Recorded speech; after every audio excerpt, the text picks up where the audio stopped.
Hello बच्चों, स्वागत है आपका द पल्लवी एकेडमी में।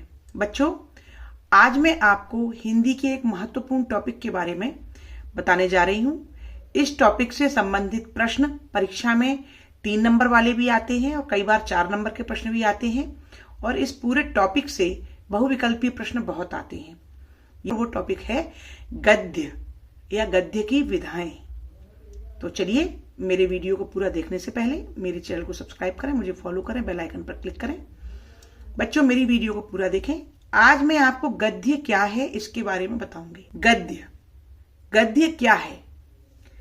छंद, लय, तुक आदि से मुक्त रचना को गद्य कहते हैं। बच्चों, मनुष्य को ईश्वर ने एक अद्भुत क्षमता प्रदान की है और वो क्षमता है अपनी बात को दूसरों तक पहुंचाने की, यानी कि अभिव्यक्ति की क्षमता। हम अपने विचारों को, अपनी भावनाओं को दूसरों तक पहुंचाने में 2 प्रकार से माध्यमों का उपयोग करते हैं। एक तो लिखने के द्वारा, दूसरा बोलने के द्वारा।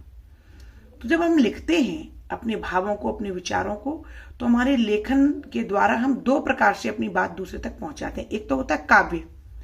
काव्य का अर्थ हुआ कि ऐसी रचना जिसमें लय, तुक, मात्रा, छंद आदि का विचार किया जाता है, जैसे कि कविता, गीत, शायरी।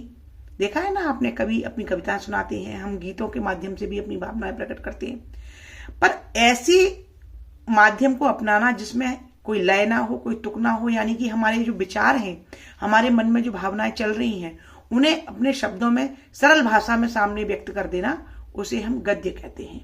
तो तात्पर्य यह है बच्चों कि गद्य क्या है? छंद, लय, तुक आदि से मुक्त रचना को गद्य कहते हैं। गद्य का संबंध विचारों से है। इसका लक्ष्य क्या है? इसका लक्ष्य है विचारों या भावों को सहज, सरल, सामान्य भाषा में विशेष प्रयोजन सहित संप्रेषित करना। यानी कि साधारण रूप से जो विचार हमारे मन में आए, उनको हम एज इट इज, जो हमारे मन में चल रहा है, उनको हम शब्दों में जब बिना छंद, लय, तुक के सहारे साधारण बोलचाल की भाषा में व्यक्त कर देते हैं, तो उसे हम गद्य कहते हैं। जैसे कि निबंध लिख देना, जैसे कि पत्र लिख देना, या कहानी, नाटक, एकांकी, कुछ भी, यानी कि अपनी बातों को व्यवस्थित क्रम में लिख देना ही गद्य है। गद्य आधुनिक काल की सबसे महत्वपूर्ण विधा है। 19वीं शताब्दी से ही गद्य का सूत्रपात हुआ, यानी कि 19वीं शताब्दी के पहले, लगभग 1850 के पहले तक जो भी साहित्य लिखा गया वो पद्य यानी कविता में लिखा गया। लेकिन 19वीं शताब्दी से गद्य लेखन का कार्य प्रारंभ हुआ। गद्य की विधाओं से क्या आशय है?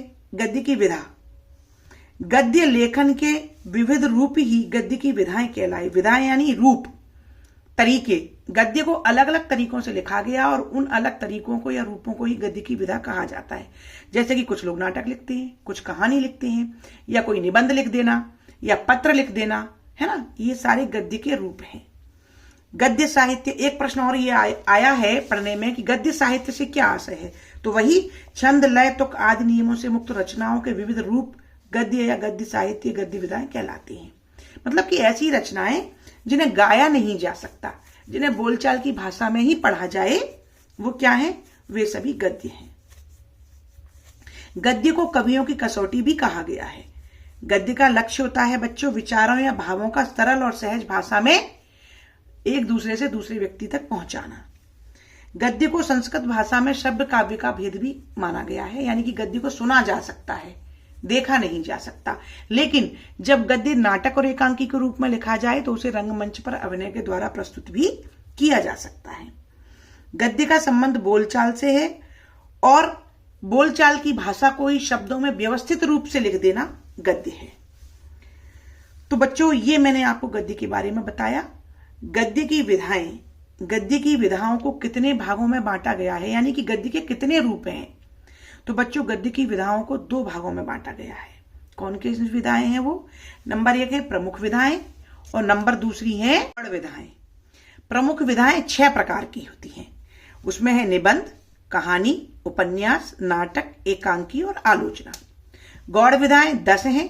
जीवनी, आत्मकथा, संस्मरण, रेखाचित्र, पत्र, डायरी, रिपोर्टाज, साक्षात्कार, लघु कथा, गद्य काव्य।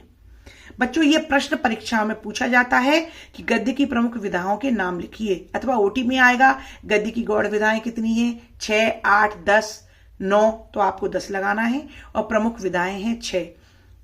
बच्चों गद्य की प्रमुख विधाओं को कैसे याद किया जाए और गौड़ विधाओं को कैसे याद किया जाए, तो अब बारी है शॉर्ट ट्रिक्स की। मैंने बड़ी आसान सी एक पंक्ति बना दी है, आप जल्दी से मेरे साथ दोहराएंगे। वो पंक्ति क्या है? वो पंक्ति है नानी आऊ एक कहानी। नानी आऊ एक कहानी। ना से नाटक, नी से निबंध, आ से आलोचना, ऊ से उपन्यास, एक से एकांकी और कहानी से कहानी।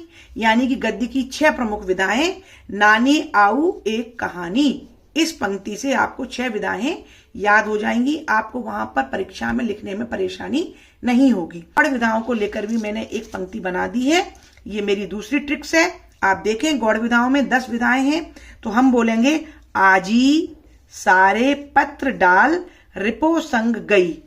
आजी सारे पत्र डाल रिपो संग गई। आ से आत्मकथा, जी से जीवनी, आजी हो गया। सा से साक्षात्कार, रे से रेखा चित्र। सारे पत्र, पत्र विधाएं, पत्र साहित्य। डा से डायरी, ल से लघु कथा, रिपो से रिपोर्टाज, संग, संग से संस्मरण और गा से गद्य काव्य। तो इस तरीके से 2 पंक्तियों में आपकी ये 16 विधाएं यहां पर क्लियर हो रही हैं। तो मेरे साथ दोबारा बोले आजी सारे पत्र डाल रिपो संग गई। गई का यहां पर कोई अर्थ नहीं है बच्चों, पंक्ति पूरी करने के लिए लगाया है।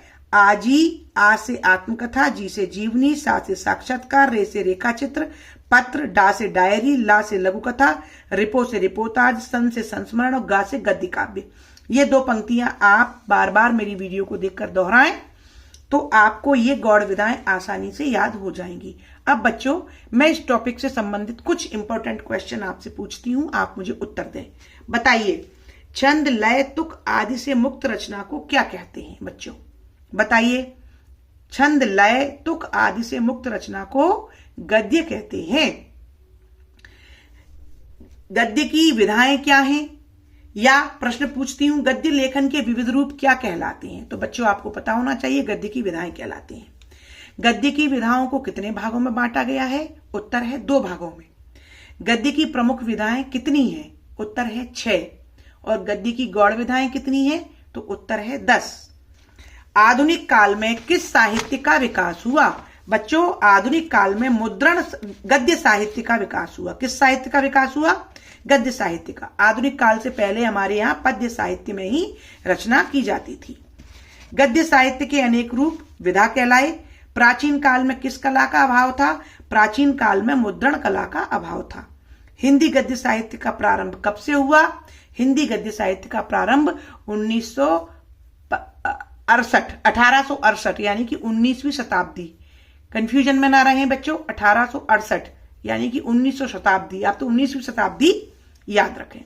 तो बच्चों मैंने बड़े ही संक्षिप्त रूप में आपको गद्य के कॉन्सेप्ट के बारे में बताया है। मैं अपनी अगली वीडियो में सबसे पहले गद्य की प्रमुख विधाओं के बारे में आपको संक्षिप्त जानकारी दूंगी और उसके बाद हम गौड़ विधाओं के बारे में बात करेंगे। साथ में मेरी सारी अगली वीडियो में अलग अलग विधाओं से संबंधित इंपॉर्टेंट क्वेश्चंस ओटी टाइप के आपको बताए जाएंगे। आप मेरी आगे आने वाली सारी वीडियो को लगातार देखते रहिए और मैं जो ट्रिक्स बता रही हूं उन ट्रिक्स को या तो एक जगह लिख लें या बराबर मेरी वीडियो से दोहराते जाएं। आपकी परीक्षा में कोई भी कंफ्यूजन नहीं रहेगा। मेरी आगे आने वाली सारी वीडियो देखने के लिए मेरे चैनल को फॉलो करें, बेल आइकन पर क्लिक करें। धन्यवाद।